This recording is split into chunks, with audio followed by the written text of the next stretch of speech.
everyone. This is DJ Roc M in my voice only. And we're back to do it once more. Those of you who were with us at the last show, I just want to thank you so much.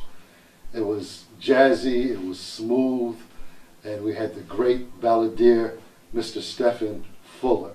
Today, I want you guys to buckle up because we're going rock and roll today, okay? We are honored. We are truly blessed to have YouTube, television, celebrity, sensation, Steve the Gambler, a.k.a. Mr. Steve Monetti. Thank you for coming, Steve. Thank you, Roc. It's a pleasure being here with you. And you and I met, it's been pretty recent that you and I met, but we just got along great. And you were gracious enough to come here and be with us today. And I know your schedule is super busy, which everyone's going to find out about. Mm-hmm. And thank you. So where do you want to start? It's my pleasure to be on your show. So you tell me. It's it doesn't matter. You could start from when I was a kid and how I got to doing what I do. It's totally up to you. It's your show. You're the man. Okay. So coming out of school, what were your career aspirations? I actually wanted to be a professional basketball player. Unfortunately, I didn't have the grade average to go to like St. Anthony's, which is high school world known. Bobby Hurley, very close friend of mine, and his father, Bob Hurley Sr., Coach Hurley. Was very close friends with my dad. Runs a great program, St. Anthony's, but he wanted me to go. I was like maybe 5 points away. I went to North Bergen High School, and after that, followed a path into loving children, and I went to the school of, believe it or not, Ringling School, where they have the old clowns that teach their courses. I went to continuing education series courses, wound up getting my clown certificate, master's degree in the arts of entertainment, and loved it so much that, followed a career for 21 years. And then I had a little surgery, and I couldn't perform anymore. And my stuff was going to get auctioned off in a legal sale because I couldn't pay the bills. Medical bills were close to almost $800,000. And then I had it at Columbia Presbyterian on the neck surgery and healed well and went back into it.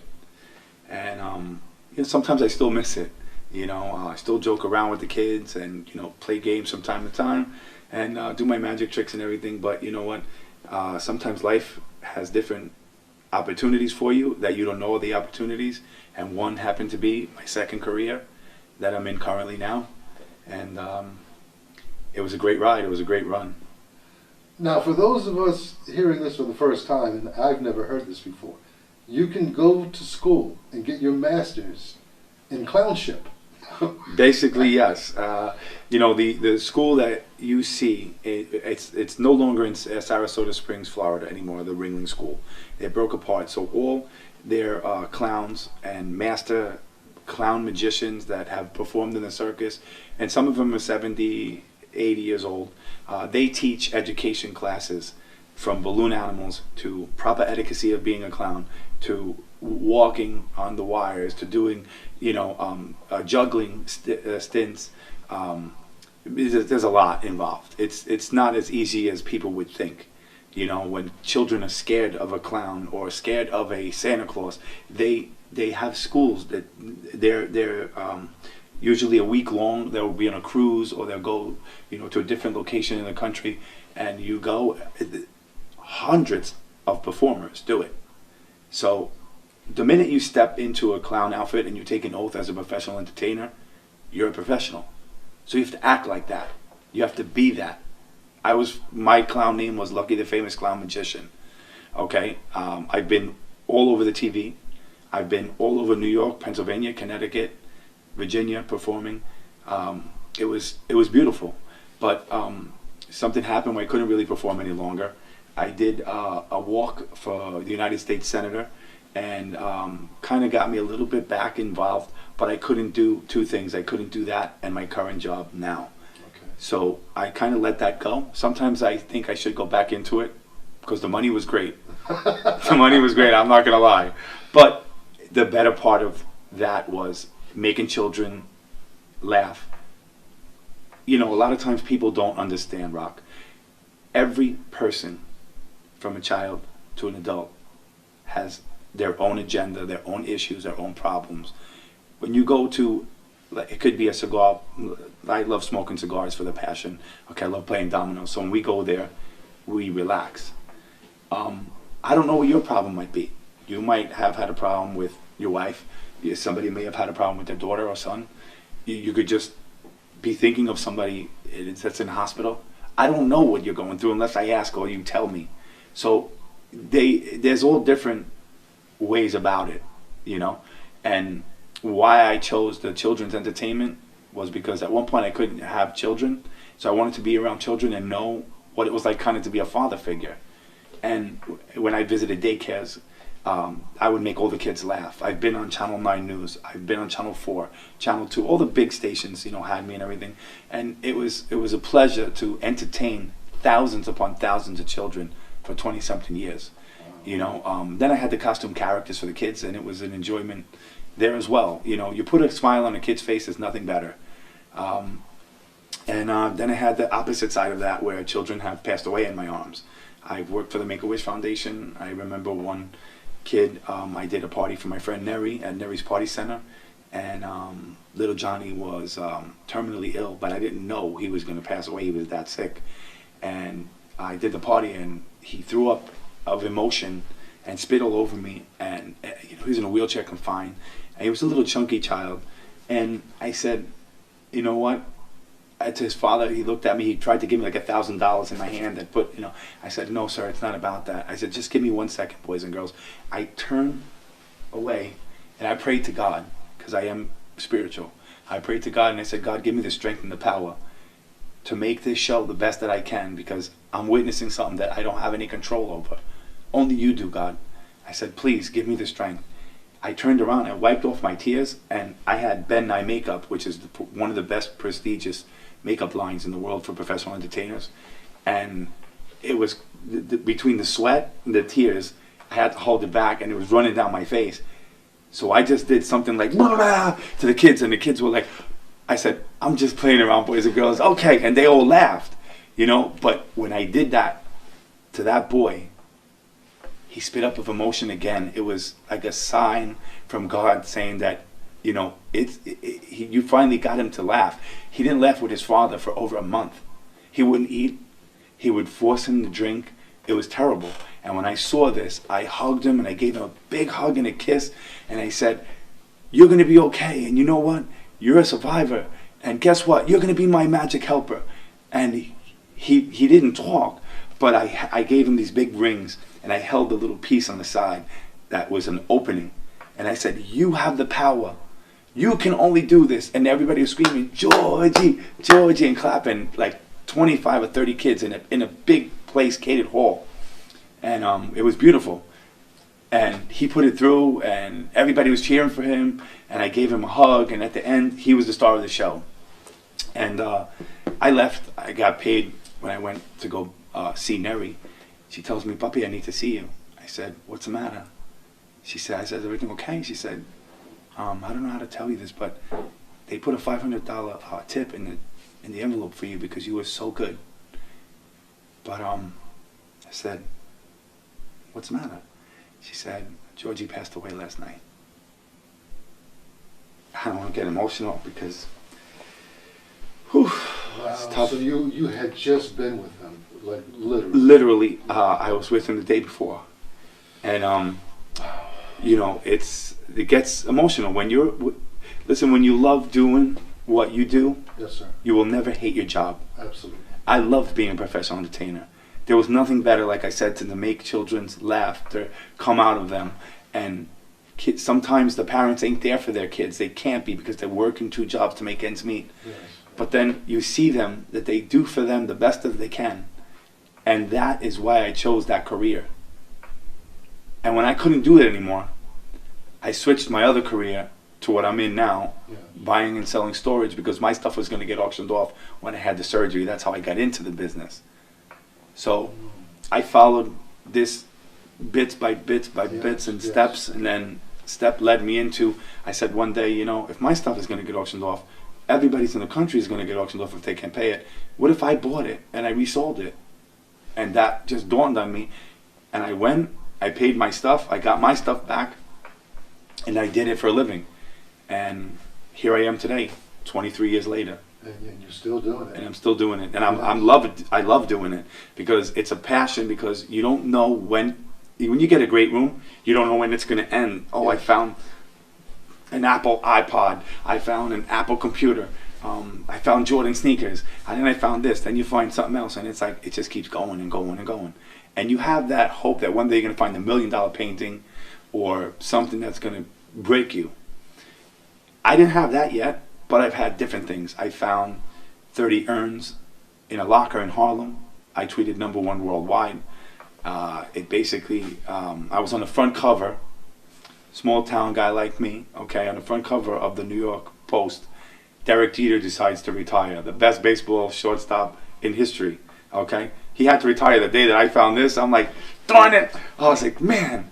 I said, but, you know, I like you, Derek, so I'll go to the 38 page and you can go to the first page. So I was like, ugh. But it was still a great article, and I read the entire article. Did you? Yes, I did. Oh, yes, wow. See, that's great. It was great. Thanks. Yeah, it's good. And for those of us who started watching Storage Wars, great show. And it got to show people how you can bid and, you know, find things, kind of like the Antique Roadshow. You find something you don't think it's really something, and then it's huge. Correct. So tell us a little bit about that, how you started just with Storage Wars. Well, once I decided that I was going to do this, I bought my first locker. And then after that, I said, you know what, let me just keep going. Okay. And I did it, and I was watching these shows. And, you know, you mentioned the Road Show. It teaches you a lot about antiques. I didn't know anything about it. I watched. I learned a lot. It's very informative. Mm-hmm. Then I watched the Porn Stars show in Las Vegas, where they bring stuff in, and I got ideas from there. Yes. Then I started seeing the Storage Wars show, and I was like, whoa, whoa, whoa, whoa. I like this. This is going to be for me. I'm a people person. Camera's my best friend. I said, I love you guys. I love you. Hi. You know, but that, for me, it's just, I'm a natural at it. It's natural. So I was like, you know what? I can do this. I want to be a celebrity, and I want to be like them. And then I auditioned for the show. I was on one episode of Storage Wars New York, in Newark, New Jersey. It's called Placing a Few Bids, or Few Good Bids, one of those two. Mm-hmm.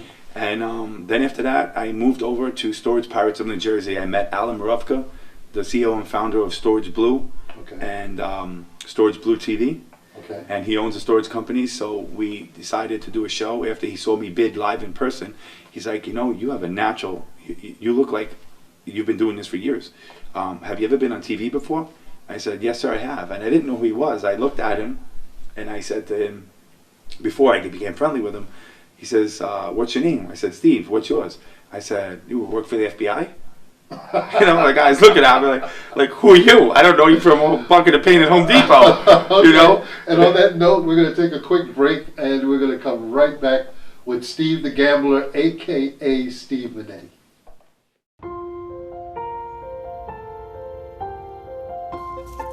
It's an onion.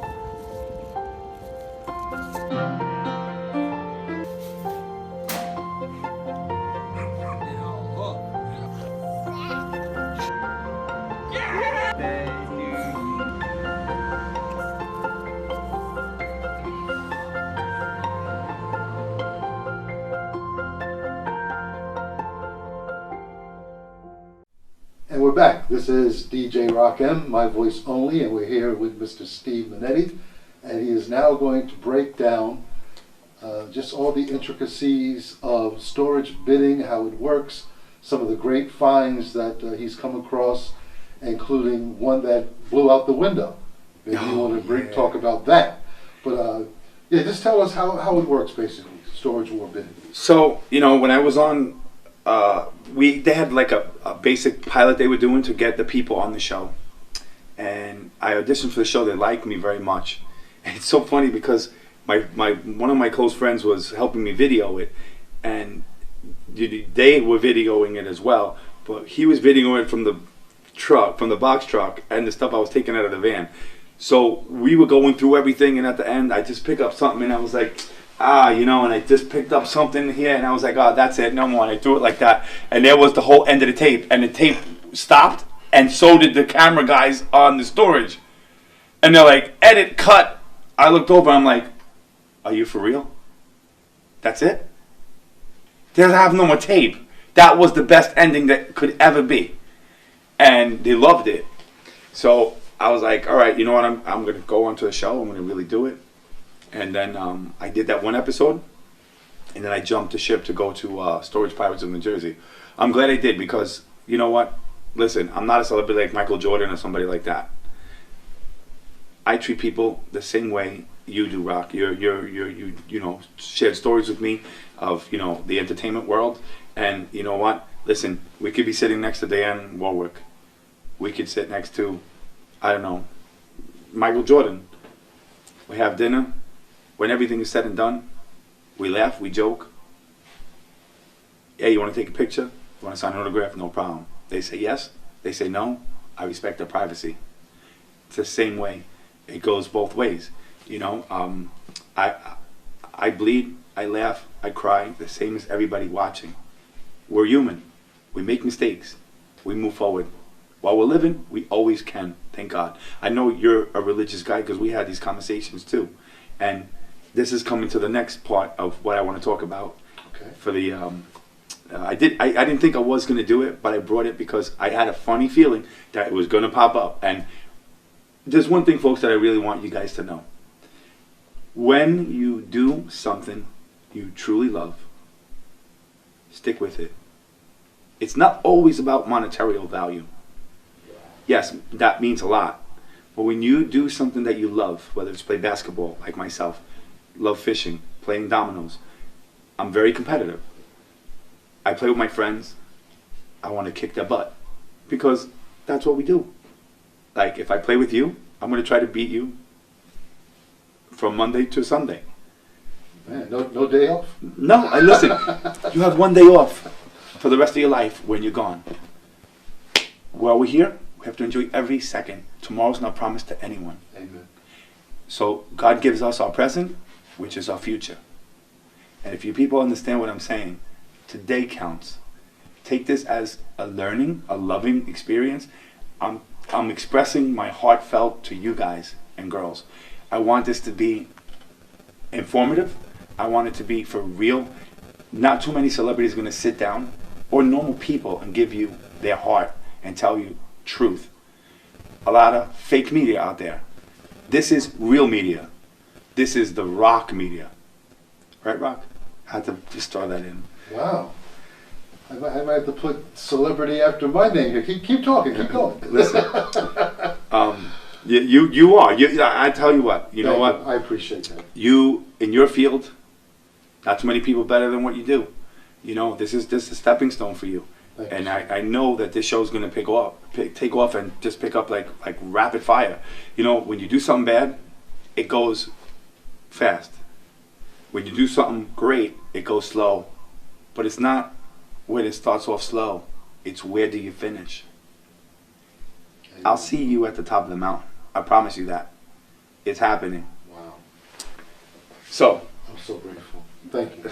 You're welcome. I'm glad to be on the show because, it's informative, and I spoke to you about this. So I was driving down from Tom's River up here. Yes. I told you, I promised you, I gave you my word. My word is my bond. I might have been a little bit late, but, No, at least, you were here on time. But let's talk about now what you really want to get. What you and I were talking about in the car. Yeah, because the stories are phenomenal. Let's talk about, tell the folks just about some celebrity finds. When you went in, you bid on a particular storage unit, you won the bid, and then you find, give us an example. Okay, so I was lucky enough in the past 23 years that I'm doing storage and purchasing storage lockers. I found about 4 or 5 celebrity stuff. Obviously, people, sometimes their management does not realize that the stuff is there, or a brother or sister puts the stuff inside, and the stuff gets auctioned off. Mistakes do happen, but then, like for example, I found one storage locker. He's a famous jazz player. Left all his stuff inside there by the name of Christian Scott. The great trumpeter. Yes, and out came his Grammy Award. So many personal pictures, him playing the horns and trumpets or whatever, and tried to contact his agency or his immediate, what would you call him, manager. Person was not pleasurable at all, wouldn't want to speak to me, harassed me on the phone. So I said, I don't need this. I'm not doing this no more. I hung up. Usually I try to help people, give them their personal stuff back, and try to listen. If I see that they're really for real, I try to sell them the stuff back. It does me no good if it's your stuff. I'm only going to resell it. Okay. So these type of things, his stuff came out. We had. And to your point, a lot of people might not know that you can have celebrities that are either on tour or they're in a recording studio or they're making movies and they're busy. Correct. And they'll delegate someone to, pay the bill for this and that and handle their affairs. So it's not like they, reneged on paying the bill because the money wasn't there. Right. It was the person that they entrusted. Correct. To do it for them. That is correct. Was not paying the bill. Right.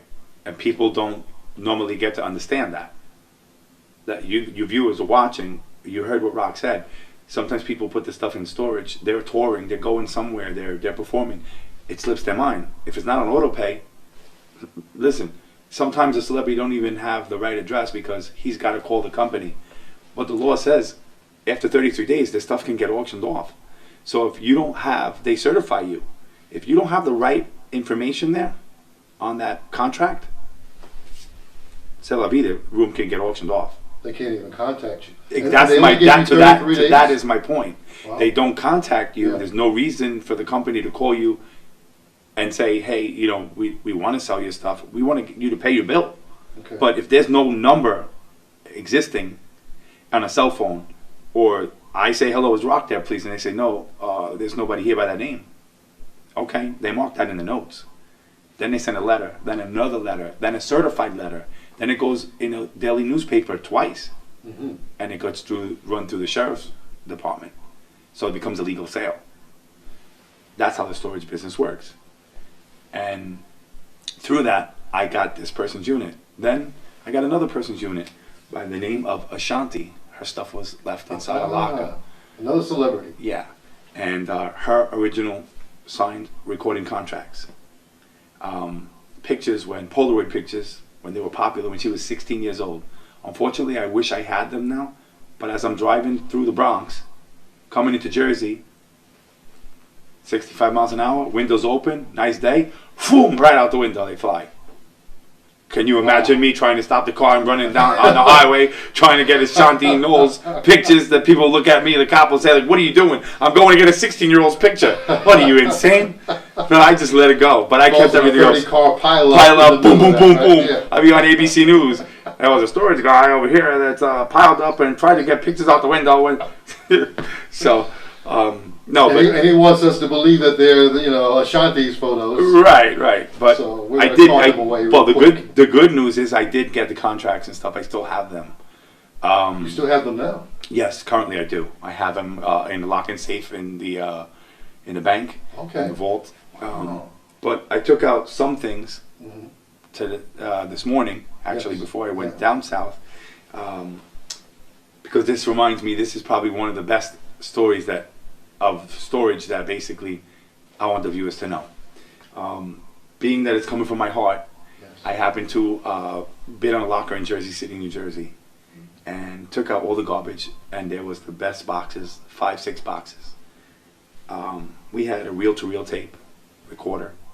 It happened to have the reel-to-reel actual footage that they did.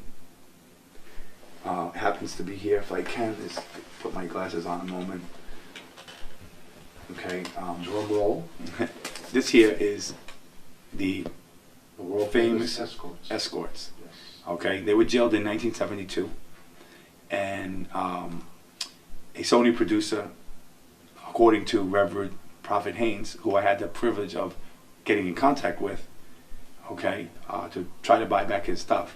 He was ailing at the time. His health was in very poor condition. We spoke about maybe about an hour and 15 minutes, 3 times. One of his other lead singers got in contact with me and his daughter, and we made contact. I spoke to Reginald. I spoke to his wife briefly, and you know, he got choked up when he tried to sing me a few tunes and stuff. I think he had asthma or emphysema really bad, and pulmonary issues. He wound up passing away during the Corona times, and I was heartbroken.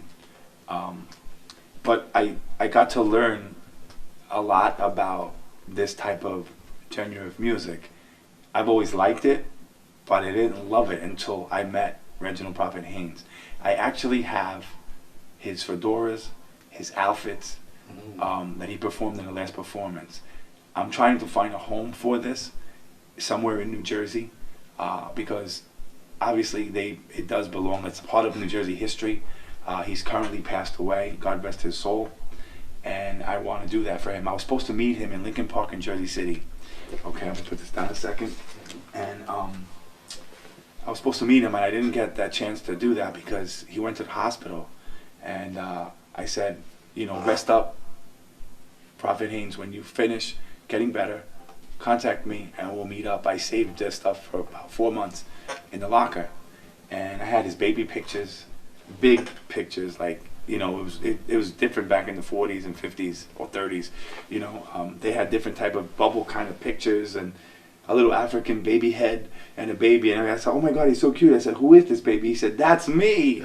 I was like, that's you? I said, boy, you were some handsome little devil.